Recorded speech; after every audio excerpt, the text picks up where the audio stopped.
Good afternoon, Ms. Nisley. Good afternoon, Dr. Shelton. I'm excited to meet with you today to discuss Common Assessment 1. You had great growth in both of your sections, and I want to start off with a little bit of praise. Okay. So for Section 5A, you had 37% of your students meet their meets level.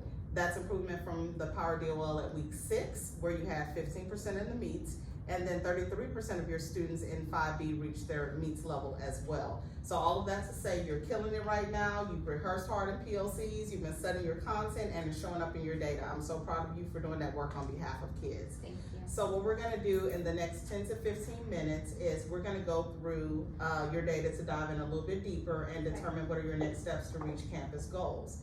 So in front of you, you should have your TEKS, your lead forward document with the raw cut scores. You should also have your teacher data conference and as well as your class roster of data. Yes, I've got that. I'm ready. Okay.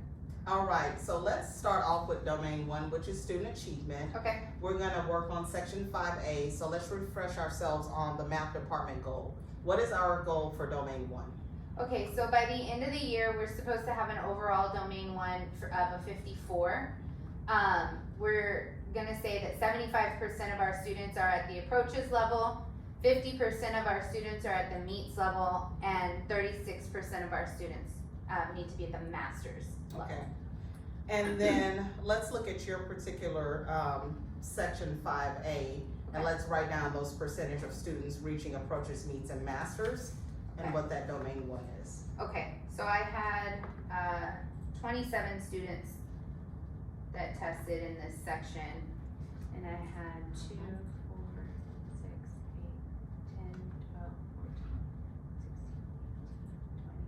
14, 16, 22 out of 27 that were at approaches.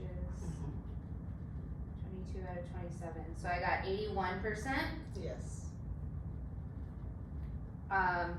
For meets, yeah. For meets, I have 2, 4, 6, 8, 10 out of 27, which is 37%. Yeah. And then for masters, I have 7 out of 27, which gives me 26%. Yes. So with the approaches at 81 and 22 kids, what would that make our did not meet? 19%. And how many kids is that? That's 5 out of 27. Okay. So what is that domain 1 for section 5A? 81 plus 37 plus 26 divided by 3. It's a 48. Okay, so 48.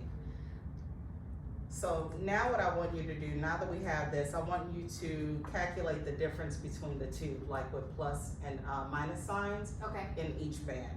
Okay. So I'm 6 points away from meeting our domain 1 goal.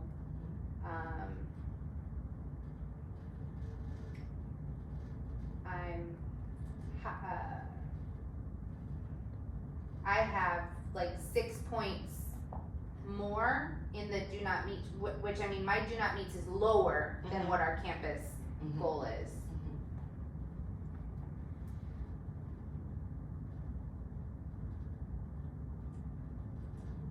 I'm 6 points higher in approaches than our campus goal. Yeah, which is awesome.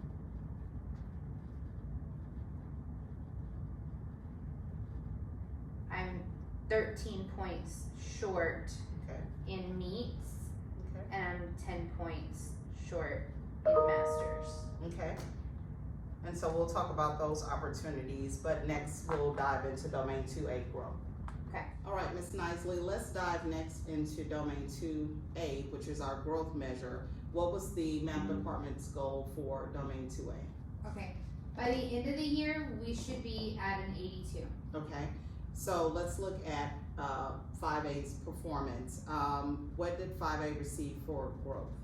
Okay, so I had 27 students that took the assessment, and I had 3, 4, 5, 6, 7, 8, 9 students that didn't meet their goal. So that means I had 18 students who did. Yeah. And 18 out of 27 is 67% of my class met their goal. Okay, so now let's calculate that difference between 67% in 5A and the actual campus goal of 82%. Okay, so 82 minus 67 is a negative 15. So I'm short 15 points Okay. from the campus goal. Okay, so now that we have that data, let's take a dive deeper into the student level data. Okay. All right, now let's take a dive into the student level data where we may have some opportunities that will help us before ACPs and possibly even on the next Power DOL to move closer to reaching our campus goals. So based on your roster, I want to give you about 3 minutes to write down the students according to each band they're in. And so I'm going to set the timer for about 3 minutes. Okay.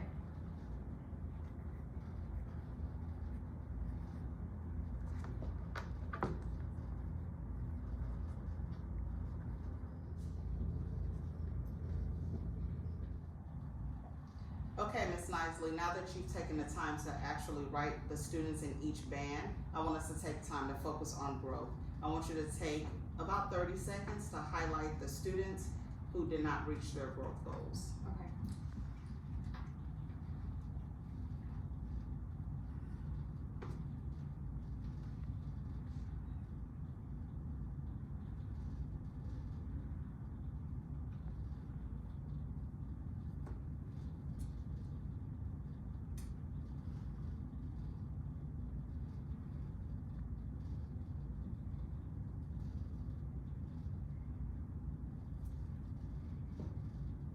Okay, I think that's everything.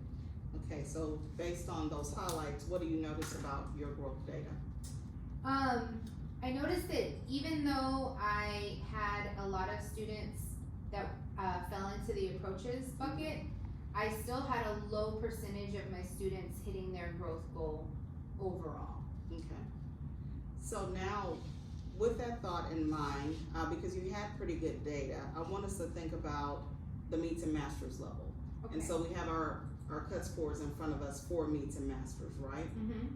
And what's those numbers? So for to get to meets, you have to be at a 69, Okay. and to get to masters, you have to be at 83. Okay.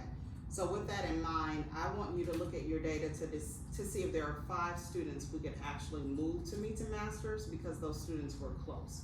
So just take a second to look at that and talk me through it. Okay. So I think that I can move Helen Okay. to masters. She's currently at a 70, Okay. but her daily work looks really good. Her student work looks very close to the exemplar. Okay. So I think that I could get her to about an 83. Okay. So I'm gonna put her in my master's bucket. Okay. I also think that I could possibly move Leilani, into meets. She's currently in approaches, Okay. but she's about 2 questions away. She's at a 60 right now. Okay. Luis Garcia, so he's supposed to be at masters. I don't know if I can move him to masters by ACP, but I think that he could at least get to meets because he's at a 60. So I think that I could get him to 69 by ACP. Okay. So let's move him to meets then, and we can revisit and then try to get him to masters in that second semester. Okay. Okay.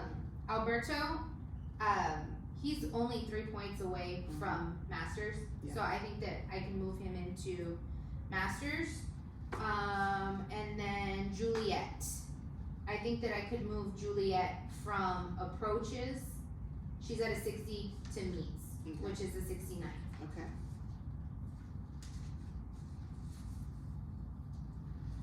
So with those 5 students identified, let's recalculate meets and masters to see what that would look like. So what would meets look like for how would the data change?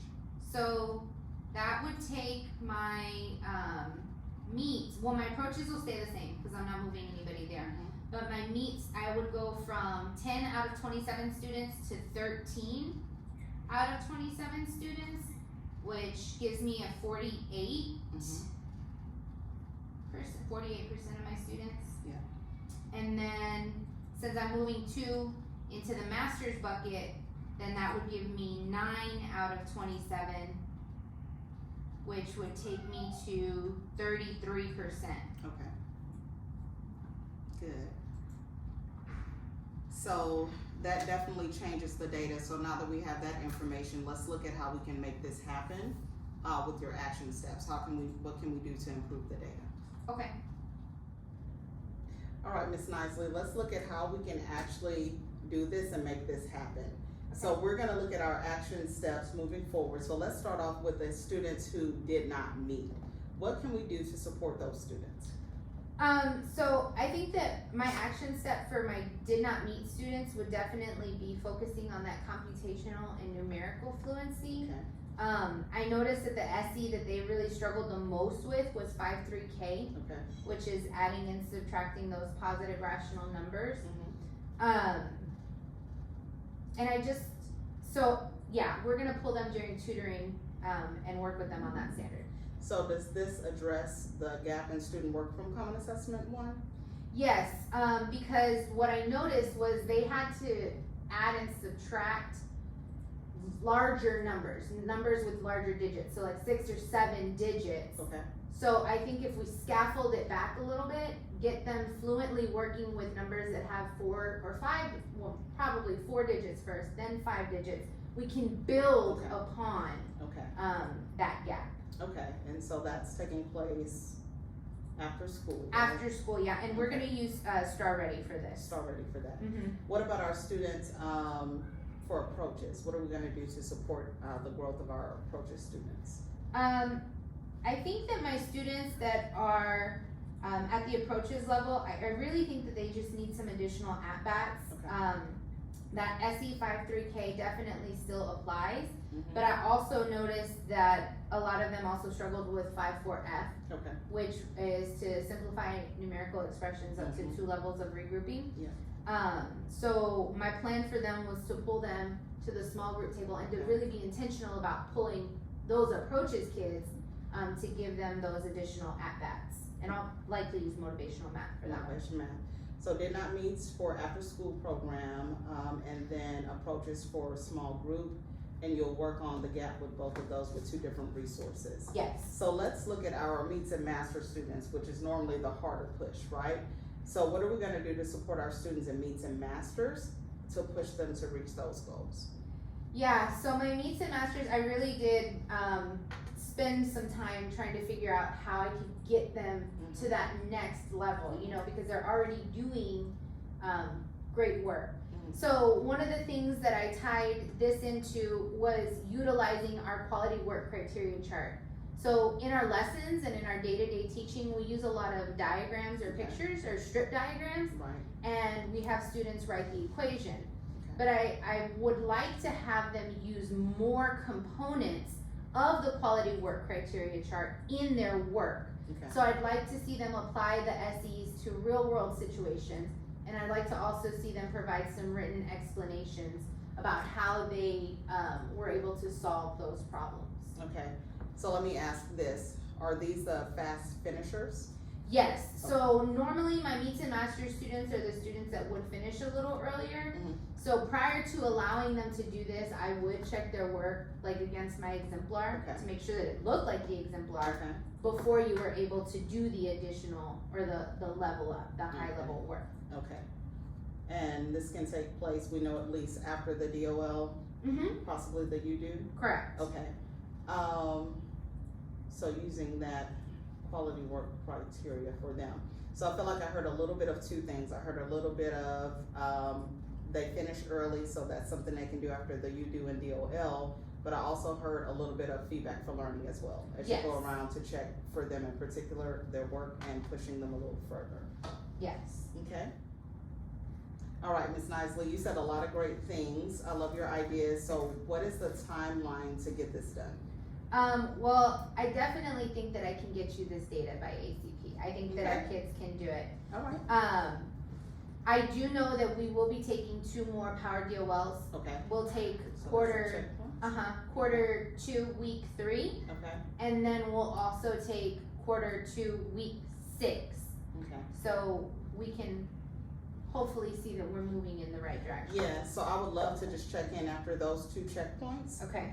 We can even use our same document and see if there's anything that needs to upgrade or change, or even if we need to push any other kids, okay? Okay. So, we have some data already. You kinda know your approaches, meets, and masters based on your recalculation. Let's write those down and then determine what our domain 1 goal would be by ACPs. Okay. So, like we said, I'm not moving any additional into approaches, so that stays the same. My meets moves up to a 48. Okay. And then that's pretty close to our campus goal, and masters moves up. So that puts me at a 60, no it doesn't, it puts me at a 54. A 54, yes. Which is also our campus goal. I'd just like to Definitely. point that out. Awesome, I'm here for it. What about domain 2A? So in moving those 5 students, I would also have, of those 5, 2 of those 5 would then hit their goal Okay. as well, their growth goal. But I have quite a few students in the do not meet that I think can also Can hit also their reach goal. their goal? Okay. So I'm gonna say those 2, which gives me 20 out of 27, Okay. plus 3 more. Okay. Which would then give me 23 out of 27, which is 85%, Okay. which is higher. Actually higher our than the campus? department goal. Yes. Awesome, so looking at what we can do in the next quarter, we can reach the 54 domain 1 and then also the 85% of students attaining their growth goals. So first of all, Ms. Niza, I wanna say amazing job reflecting on your data. You did a great job on Common Assessment 1. And so even your 2 sections of math make a great contribution to the overall domain 1 score of the school. So at this time I wanna ask you, and I wanna cautiously ask you, what do you need from me? Well, seeing as how we're gonna start utilizing this a little more Okay. intentionally, our quality work criteria chart, Okay. I'd like to have, student-sized, sheets of the quality work criteria chart, in color, if I could, in Okay. color. We can do color. And then I would also, if at all possible, like the digital version of Star Ready Okay. for my do not meet students. So by digital, are you meaning a PDF file? No, I would actually like the program, if there's a program. If there's funding, so we'll for sure get that quality work criteria copy in color for you, for every student, that you serve. And then I will get back to you about that Star Ready and digital, Okay, okay? Right. All right, well, thank you so much for your time, I appreciate it. thank you, Dr. Shelton. Okay.